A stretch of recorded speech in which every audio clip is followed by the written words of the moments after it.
السلام علیکم ورحمۃ اللہ وبرکاتہ۔ الحمد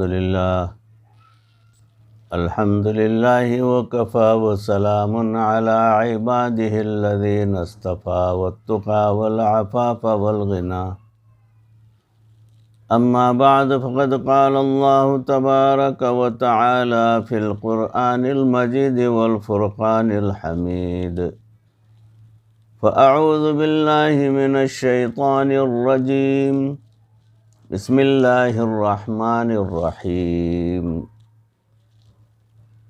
ألم نشرح لك صدرك ووضعنا عنك وزرك الذي أنقض ظهرك ورفعنا لك ذكرك، صدق اللہ مولانا العظیم۔ اللہم صل علی سیدنا و مولانا محمد وبارک وسلم کما تحب وترضى عدد ما تحب وترضى۔ محترم ناظرین، حاضرین، سامعین، بھائیوں، بزرگوں اور دوستوں، معزز خواتین، ہماری ماں بہنوں، تصوف کے عنوان پر جو سلسلہ چل رہا ہے اس میں موضوع چل رہا ہے محبوب کل جہاں حضور اکرم صلی اللہ علیہ وسلم۔ اسی موضوع کی اگلی کڑی سماعت فرمائیں۔ جب غار ثور میں حضور اکرم صلی اللہ علیہ وسلم اپنے ساتھی حضرت سیدنا ابو بکر صدیق رضی اللہ تعالیٰ عنہ کے ساتھ داخل ہوئے غار ثور کے اندر، غار ثور کے اندر داخل ہونے سے پہلے حضرت ابو بکر صدیق رضی اللہ تعالیٰ عنہ نے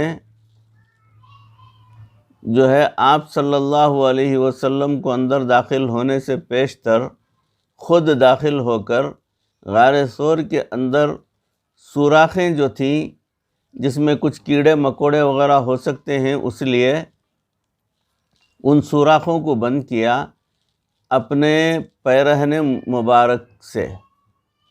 تو پیرہن کو نکالا، اس کو چاک کیا، اس کے ٹکڑے کیے، اور تمام سوراخوں میں جو ہے وہ کپڑا ٹھونس کر تمام سوراخوں کو بند کر دیا گیا، مگر سارے سوراخ بند کر دیے گئے، ایک سوراخ کے لیے کوئی چیز باقی نہیں تھی کہ اس کے اندر ٹھونس کر اس سوراخ کو بھی بند کر دیا جائے۔ لہٰذا صدیق اکبر رضی اللہ تعالیٰ نے وہاں اپنے پیر کا انگوٹھا جو ہے اس سوراخ پر رکھ کر سوراخ کو بند کیا، اور سرکار صلی اللہ علیہ وسلم کو بلایا کہ آپ صلی اللہ علیہ وسلم اندر تشریف لا لیں، آ کر یہاں آرام فرما لیں۔ حضور صلی اللہ علیہ وسلم غار کے اندر داخل ہو کر جو ہے لیٹ گئے اور اپنا سر مبارک صدیق اکبر رضی اللہ تعالیٰ عنہ کے گود میں رکھ لیا۔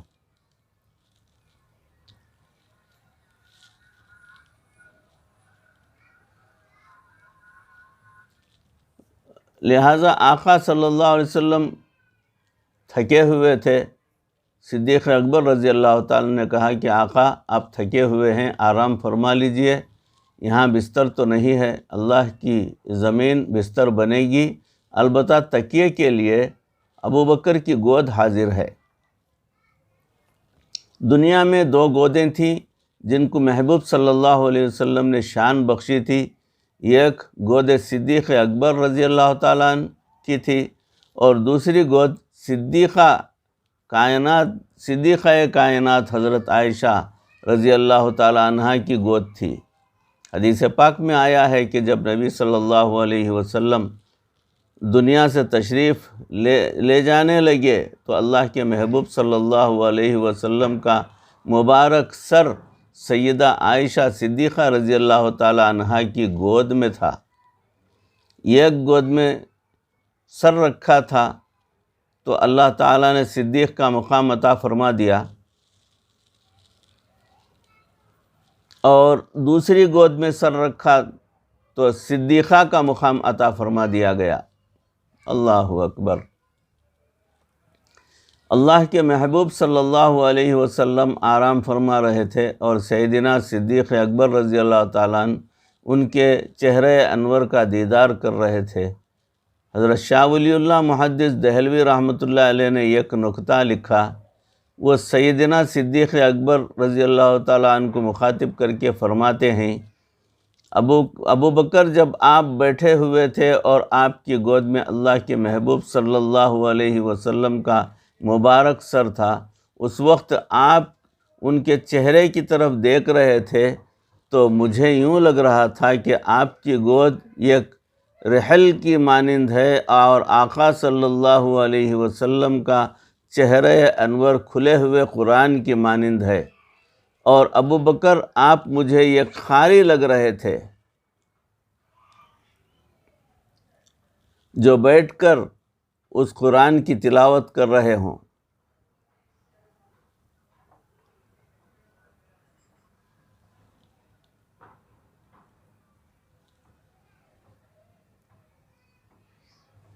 سبحان اللہ۔ ایک طرف حسن رسول صلی اللہ علیہ وسلم ہے، اور دوسری طرف عاشق صدیق ہے۔ آج کا طالب علم کہتا ہے کہ مجھے فلاں سے تعلق ہے، جب میں کتاب کھولتا ہوں تو مجھے ان کی شکل نظر آتی ہے۔ وہ کہتے ہیں کتاب کھول کے بیٹھوں تو آنکھ روتی ہے، ورق ورق تیرا چہرہ دکھائی دیتا ہے۔ اور ادھر سیدنا صدیق اکبر رضی اللہ تعالیٰ عنہ تشریف فرما ہیں، اور اللہ کے محبوب صلی اللہ علیہ وسلم کے رخ انور کے دیدار سے آنکھیں ٹھنڈی کر رہے ہیں۔ کسی شاعر نے اس کو عجیب انداز میں کہا ہے، یہ حسن ساتھ عشق کے کیا لاجواب ہے، یہ حسن ساتھ عشق کے کیا لاجواب ہے، رکھی ہوئی رحل پہ خدا کی کتاب ہے۔ اس وقت غار میں ایک سانپ موجود تھا جو محبوب خدا صلی اللہ علیہ وسلم کا دیدار چاہتا تھا۔ اس کو نکلنے کے لیے کوئی اور جگہ نہ ملی، البتہ جہاں سیدنا صدیق اکبر رضی اللہ تعالیٰ نے پاؤں رکھا ہوا تھا، پیر کا انگوٹھا رکھا ہوا تھا، اس نے وہیں سے ڈسا۔ جب سانپ کا زہر جسم میں داخل ہوا تو سخت تکلیف کی شدت کی وجہ سے سیدنا صدیق اکبر رضی اللہ تعالیٰ کی مبارک آنکھوں سے آنسو آ گئے۔ وہ آنسو آقا صلی اللہ علیہ وسلم کی مبارک چہرے پر گرے، جس کی وجہ سے آپ صلی اللہ علیہ وسلم کی آنکھ کھل گئی۔ آپ صلی اللہ علیہ وسلم نے پوچھا، ابو بکر کیوں رو رہے ہو؟ سیدنا صدیق اکبر رضی اللہ تعالیٰ نے عرض کیا کہ اللہ کے محبوب صلی اللہ علیہ وسلم، مجھے اس طرح تکلیف ہوئی ہے اور بے اختیار میری آنکھوں سے آنسو نکل آئے ہیں۔ شاعر نے اس منظر کو عجیب انداز سے کہا، آنسو گرا ہے روئے رسالت مآب پر، آنسو گرا ہے روئے رسالت مآب پر، قربان ہونے آئی ہے شبنم گلاب پر۔ سبحان اللہ۔ مدینہ طیبہ کے قریب ایک بوڑھی عورت رہتی تھی، اس کے گھر میں بکریاں تھیں۔ وہ اتنی بوڑھی بکریاں تھیں کہ دودھ بھی نہیں دیتی تھیں۔ سیدنا صدیق اکبر رضی اللہ تعالیٰ نے جا کر کہا، اماں کیا ہم ان بکریوں کا دودھ لے سکتے ہیں؟ تو اس بڑھیا نے کہا، اے اجنبی مسافر، یہ بکریاں تو دودھ نہیں دیتی۔ صدیق اکبر نے کہا، اماں بس آپ اجازت دے دیجئے۔ اس نے کہا، آپ کو پوری اجازت ہے۔ چنانچہ جب سیدنا صدیق اکبر رضی اللہ تعالیٰ عنہ بکریوں کے پاس آ کر بیٹھے تو اللہ تعالیٰ نے ان کی تھنوں کو دودھ سے بھر دیا۔ حدیث پاک میں آیا ہے کہ سیدنا صدیق اکبر رضی اللہ تعالیٰ نے احتیاطاً دودھ کے برتن پر کپڑا ڈال دیا تاکہ لے جاتے ہوئے دودھ میں گرد وغیرہ نہ پڑے۔ جب محبوب صلی اللہ علیہ وسلم نے دودھ نوش فرمایا تو سیدنا صدیق اکبر رضی اللہ تعالیٰ عنہ نے ایک عجیب جملہ کہا، شرب حتیٰ رضیت۔ نبی صلی اللہ علیہ وسلم نے اتنا دودھ پیا کہ میرا دل خوش ہو گیا۔ تو یوں کہتے ہیں کہ فلاں نے دودھ پیا کہ اس کا دل خوش ہو گیا، لیکن یہاں معاملہ جدا ہے۔ فرمایا کہ میرے آقا صلی اللہ علیہ وسلم نے اتنا دودھ پیا کہ میرا دل خوش ہو گیا۔ اس کو کہتے ہیں عشق۔ سیدنا صدیق اکبر رضی اللہ تعالیٰ عنہ کو محبوب صلی اللہ علیہ وسلم کے ساتھ ظاہری اور باطنی ہر لحاظ سے مشابہت نصیب ہو چکی تھی۔ اس کو نسبت اتحادی کہتے ہیں۔ یہی وجہ ہے کہ جب مدینہ طیبہ پہنچے تو وہاں کے دید و دانش رکھنے والے لوگ ان کے استقبال کے لیے آئے ہوئے تھے۔ انہوں نے دو ہستیوں کو آتے دیکھا تو حیران ہوئے کہ ان کی رفتار ایک جیسی، ان کا لباس ایک جیسا، ان کے چہرے پر نورانیت تھے۔ وہ سوچ میں پڑ گئے کہ ان میں سے کون اللہ کے پیغمبر ہیں۔ ان میں سے ایک آقا صلی اللہ علیہ وسلم تھے اور دوسرے غلام۔ ان میں سے ایک اصل تھے اور دوسرے ان کی نقل تھے، مگر نقل نے اصل کے اتنا قریب کا مقام پیدا کر لیا تھا کہ مدینے کے لوگ اصل اور نقل میں فرق ہی نہ کر سکے۔ پتہ نہ چل سکا کہ آقا کون ہیں اور غلام کون ہے، تابع کون ہے اور متبوع کون ہے۔ چنانچہ انہوں نے سیدنا صدیق اکبر رضی اللہ تعالیٰ عنہ سے مصافحہ کرنا شروع کر دیا۔ صدیق اکبر رضی اللہ تعالیٰ عنہ فرماتے ہیں کہ میں بھی اس نیت کے ساتھ مصافحہ کرتا رہا کہ میرے آقا تھکے ہوئے آ رہے ہیں، اگر سب لوگ مصافحہ کریں گے تو میرے آقا کو کے آرام میں خلل ہوگا، لہٰذا جب یہ مصافحہ کر لیں گے تو میں ان کو بتا دوں گا۔ چنانچہ جب سب سے مصافحہ کر لیا اور بیٹھ گئے، ادھر سورج نے اپنا چہرہ دکھایا اور اس کی کرنوں نے محبوب صلی اللہ علیہ وسلم کے مبارک رخساروں کے بوسے لینا شروع کر دیے۔ تو کیا دیکھتے ہیں کہ جن سے انہوں نے وقت کا نبی سمجھ کر مصافحہ کیا تھا وہ اٹھے اور انہوں نے اپنے آقا صلی اللہ علیہ وسلم کے سر پر سایہ کر دیا۔ تب مدینے کے لوگوں کو پتہ چلا کہ آقا کون تھا اور غلام کون تھا۔ حدیث پاک میں آیا ہے کہ لوگ نبی صلی اللہ علیہ وسلم سے ملنے کے لیے آتے تو صحابہ کرام کے مجمع کی نورانیت اتنی ہوتی تھی کہ ان کو پوچھنا پڑتا تھا کہ منکم محمد، آپ میں سے اللہ کے رسول صلی اللہ علیہ وسلم کون ہیں؟ ان سب حضرات کے چہروں پر اتنی نورانیت ہوا کرتی تھی۔ حضرت اسماء رضی اللہ تعالیٰ عنہ کے دل میں محبوب خدا کی محبت، چھوٹی بچیوں میں اللہ تعالیٰ کے محبوب صلی اللہ علیہ وسلم کی اتنی محبت تھی کہ سیدہ اسماء رضی اللہ تعالیٰ عنہ، جو سیدنا صدیق اکبر رضی اللہ تعالیٰ عنہ کی بڑی بیٹی تھی، ان کے ذمے ڈیوٹی لگی کہ غار ثور کے قیام کے دوران گھر سے کھانا پہنچا دیا کریں، کیونکہ آپ اس وقت اتنی چھوٹی تھیں کہ کسی کا اس طرف دھیان ہی نہیں جائے گا کہ آپ کھانا دے کر آ رہی ہیں۔ چنانچہ پہلے دن انہوں نے کھانا پہنچا دیا۔ جب دوسرے دن کھانا پہنچانے آئیں تو اللہ کے محبوب صلی اللہ علیہ وسلم نے دیکھا کہ اس وقت حضرت اسماء رضی اللہ تعالیٰ عنہا کے ماتھے پر زخم کا نشان ہے اور ان کی طبیعت اداس اور غمزدہ سی تھی۔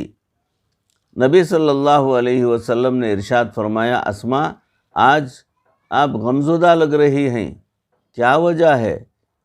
تو اسماء رضی اللہ تعالیٰ عنہا نے جواب دیا، اے اللہ کے محبوب صلی اللہ علیہ وسلم، کل جب میں آپ کو کھانا دے کر واپس جا رہی تھی تو راستے میں ابو جہل نے دیکھ لیا، اس نے مجھے پکڑ لیا اور پوچھا، ابو بکر کی بیٹی، تجھے پتہ ہوگا کہ جہاں تمہارا باپ ہے وہیں اللہ کے رسول صلی اللہ علیہ وسلم ہوں گے، بتاؤ کیا تمہیں پتہ ہے؟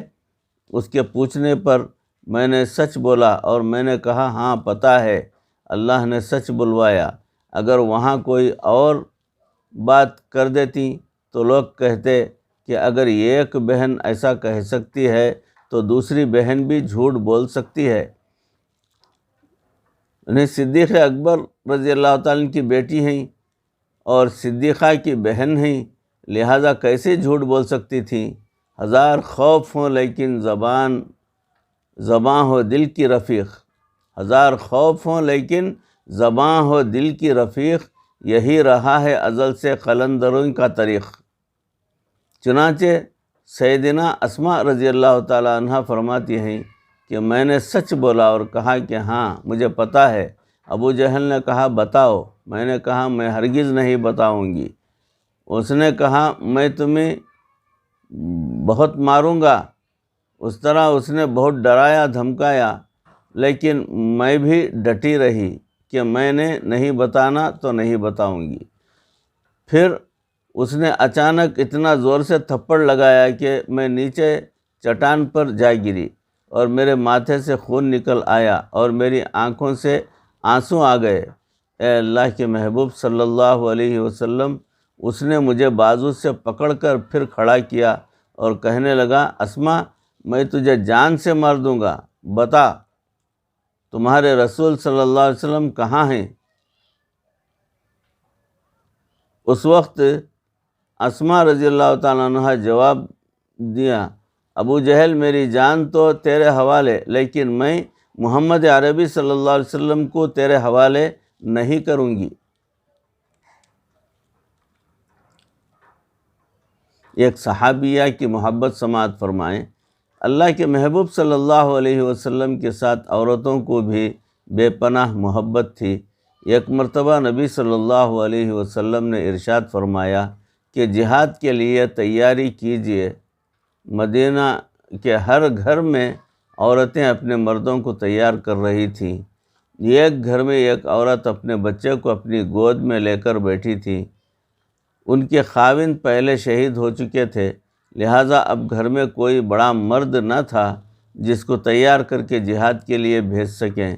چنانچہ بچے کا چہرہ دیکھ کر رونے لگیں کہ اگر کوئی بڑا مرد ہوتا تو میں بھی اسے تیار کر کے آقا صلی اللہ علیہ وسلم کی خدمت میں بھیجتی۔ روتے روتے جب ان کی طبیعت بہت ہلکان ہوئی تو اپنے بچے کو اٹھا کر سینے سے لگایا اور آقا صلی اللہ علیہ وسلم کی خدمت میں مسجد نبوی صلی اللہ علیہ وسلم میں حاضر ہوئی اور آپ صلی اللہ علیہ وسلم کی گود میں اپنے بیٹے کو ڈال کر عرض کرنے لگیں، اے اللہ کے محبوب صلی اللہ علیہ وسلم، آپ میرے بیٹے کو جہاد کے لیے قبول فرما لیں۔ نبی صلی اللہ علیہ وسلم نے فرمایا، یہ چھوٹا بچہ جہاد کیسے کر سکتا ہے؟ کہنے لگیں، اے اللہ کے محبوب صلی اللہ علیہ وسلم، جس مجاہد کے ہاتھ میں ڈھال نہ ہو میرا بچہ اس کے حوالے کر دیجئے، وہ مجاہد لڑنے کے لیے جائے گا اور سامنے سے دشمن تیروں کی بارش برسائے گا تو مجاہد تیروں سے بچنے کے لیے میرے بیٹے کو آگے کر دے، اس طرح میرا بیٹا دشمن کے تیروں کو روکنے کے کام آ سکتا ہے۔ سبحان اللہ! صحابیات کے دل میں بھی اللہ کے محبوب صلی اللہ علیہ وسلم کی اتنی محبت تھی، واقعی اس کی مثال نہیں مل سکتی۔ ایک واقعہ جس نے صحابہ کرام کو تڑپا دیا۔ ایک مرتبہ اللہ کے محبوب صلی اللہ علیہ وسلم صحابہ کرام کے مجمع میں تشریف لے گئے اور تشریف فرما کر جو ہے آپ نے ارشاد فرمایا کہ بھئی اگر میں کسی سے ذاتی زیادتی کی ہو تو وہ آ کر مجھ سے بدلہ لے سکتا ہے۔ جب نبی صلی اللہ علیہ وسلم نے فرمایا تو صحابہ کرام پر سکتہ طاری ہو گیا۔ صحابہ کرام میں سے کوئی کیسے بدلہ لینے کی جرأت کر سکتا تھا؟ مگر ایک دیوانہ کھڑا ہو کر کہنے لگا اے اللہ کے محبوب صلی اللہ علیہ وسلم، آپ کے اوپر میرا حق آتا ہے، لہٰذا میں آپ سے بدلہ لینا چاہتا ہوں۔ نبی صلی اللہ علیہ وسلم نے پوچھا، مجھ پر آپ کا کون سا حق ہے؟ اس نے عرض کیا، اے اللہ کے محبوب صلی اللہ علیہ وسلم، ایک مرتبہ آپ میدان جہاد میں صفیں درست کروا رہے تھے، اس وقت آپ کے ہاتھ میں چھڑی تھی، آپ نے مجھے کہا کہ ذرا پیچھے ہو جاؤ۔ جب آپ نے وہ چھڑی میرے بدن کے ساتھ لگائی تھی تو وہ مجھے چبھی تھی اور تکلیف ہوئی تھی، اس لیے میرا حق آپ کے اوپر آتا ہے۔ اللہ کے محبوب صلی اللہ علیہ وسلم نے ارشاد فرمایا کہ آپ بھی چھڑی لے لیں، اور جیسے میں نے کیا تھا آپ بھی مجھ سے ویسا ہی کر لیں۔ انہوں نے عرض کیا، اے اللہ کے محبوب صلی اللہ علیہ وسلم، اس وقت تو آپ کے مبارک بدن پر کرتا ہے، اس وقت آپ کے مبارک بدن پر کرتا ہے، اور اس وقت میری کمر پر کوئی کپڑا بھی نہیں تھا، تو میں کیسے بدلہ لوں؟ اب نبی صلی اللہ علیہ وسلم نے اپنی پشت مبارک سے اپنے کرتے کو ہٹا دیا۔ صحابہ کرام حیران ہیں کہ یہ ہاتھ میں اپنی چھڑی لے کر کھڑا ہے اور کہتا ہے کہ میں بدلہ لینا چاہتا ہوں۔ سیدنا صدیق اکبر رضی اللہ تعالیٰ کا دل تڑپ اٹھا، چاہتے ہیں کہ اس سے جا کر کہیں کہ بھائی ابو بکر کا جسم حاضر ہے، جتنی چاہتے ہو ضربیں لگاؤ۔ سیدنا عمر رضی اللہ تعالیٰ بھی کھڑے ہونا چاہتے تھے، مگر ادب کی وجہ سے کوئی کچھ کہہ نہیں سکتا تھا، اور یہ بات سمجھ میں نہیں آ رہی ہے کہ یہ دیوانہ کیسے بدلہ لینا چاہتا ہے۔ وہ بدلہ لینے پر تل گیا اور محبوب صلی اللہ علیہ وسلم بدلہ دینے پر تل گئے۔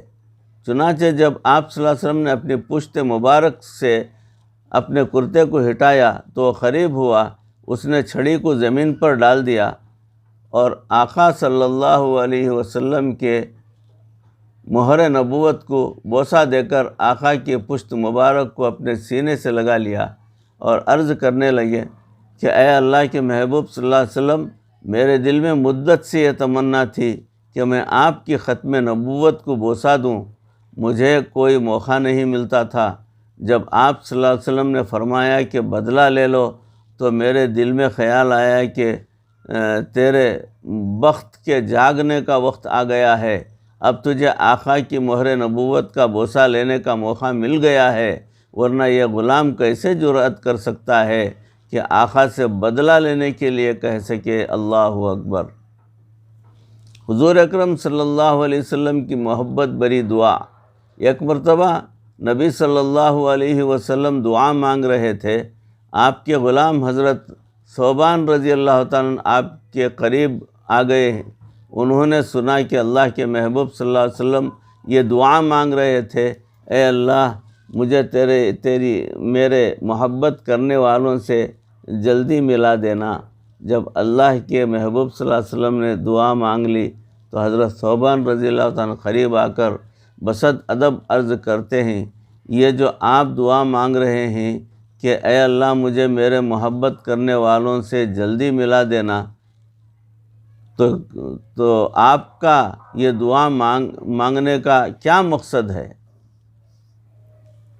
نبی صلی اللہ علیہ وسلم نے ارشاد فرمایا، ثوبان تمہارے دلوں میں بھی میری بڑی محبت ہے، مگر تم جبرائیل علیہ السلام کو آتے دیکھتے ہو، قرآن اترتے دیکھتے ہو، میرے چہرے کا دیدار کرتے ہو، اللہ تعالیٰ کی مدد و نصرت کو آنکھوں سے دیکھتے ہو، تمہاری محبت بھی بڑی قیمتی ہے، مگر میری اس امت میں ایک ایسا وقت بھی آئے گا جب مجھے اس دنیا سے پردہ کیے سینکڑوں سال گزر جائیں گے، پھر وہ لوگ ہوں گے جنہوں نے مجھے دیکھا نہیں ہوگا، وہ اپنے علماء سے میری باتیں سنا کریں گے، وہ اپنے علماء سے میرے حسن و جمال کی باتیں سنیں گے، تو ان کے دلوں میں میری ایسی محبت پیدا ہو جائے گی کہ وہ میری محبت کی وجہ سے تڑپا کریں گے،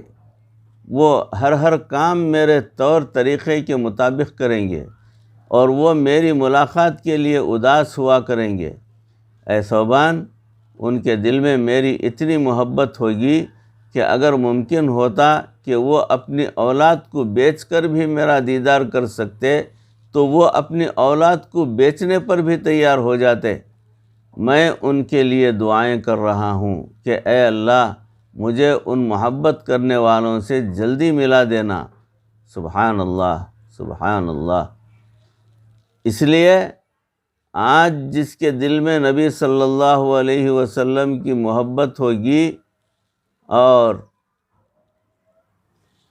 آپ صلی اللہ علیہ وسلم کے ایک ایک سنت کا عاشق ہوگا، جو آپ صلی اللہ علیہ وسلم کے غم کو اپنا غم بنا لے گا، اور جو آپ صلی اللہ علیہ وسلم کے پیغام کو پوری دنیا میں پہنچانے کے لیے کمر بستہ ہو جائے گا، اللہ رب العزت کے محبوب صلی اللہ علیہ وسلم کی دعائیں اس کے ساتھ ہوں گی۔ قیامت کے دن ان آقا صلی اللہ علیہ وسلم اپنے ہاتھوں سے حوض کوثر کا جام عطا فرمائیں گے، اور اپنے جھنڈے کے نیچے ان کو جگہ عطا فرمائیں گے۔ ہمیں چاہیے کہ ہم محبوب صلی اللہ علیہ وسلم کی ایک ایک سنت سے اپنے ظاہر کو سجائیں اور اپنے باطن کو بھی سجائیں۔ ان کی تعلیمات کا نور اتارنے کی کوشش کریں، اور جب قیامت کے دن اللہ رب العزت کے حضور پہنچیں تو یہی عرض کریں کہ تیرے محبوب کی یا رب شباہت لے کے آیا ہوں، تیرے محبوب کی یا رب شباہت لے کے آیا ہوں، حقیقت اس کو تو کر دے میں صورت لے کے آیا ہوں۔ پھر دیکھنا کہ اس دن اس کی اللہ رب العزت کے ہاں کیا قیمت لگے گی اور کیا مقام ملے گا۔ کسی کہنے والے نے کہا ہے کہ محمد سے وفا تو نے تو ہم تیرے ہیں، کہ محمد سے وفا تو نے ہم تیرے ہیں، یہ جہاں چیز ہے کیا لوح و قلم تیرے ہیں۔ بلکہ یہاں تک کہہ دیا کہ قوت عشق سے ہر پست کو بالا کر دے، قوت عشق سے ہر پست کو بالا کر دے، دہر میں اسم محمد سے اجالا کر دے۔ سبحان اللہ۔ اللہ رب العزت ہمیں بھی دین کی ان تعلیمات کو مشرق سے مغرب اور شمال سے جنوب تک پہنچانے کی توفیق عطا فرمائے، اور ان اوصاف کو ہمارے اپنے اندر ہم پیدا کرنے کی ہمیں توفیق عطا فرمائے، اور ہمارے دلوں کو کینے سے، کپٹ سے، بغض سے، عداوت سے، اناد سے، حسد سے، تمام خواہشات سے پاک فرما دے، اور ہمیں آئندہ اپنی زندگی شریعت و سنت کے مطابق پروردگار ہمیں گزارنے کی توفیق عطا فرما دے، ہمارے دلوں کی اصلاح فرما دے، مرتے دم تک پروردگار کسی کا محتاج نہ بنا، اور ایمان پر کلمے والی موت پر ہمارا خاتمہ فرما۔ وآخر دعوانا ان الحمد للہ رب العالمین۔ السلام علیکم ورحمۃ اللہ وبرکاتہ۔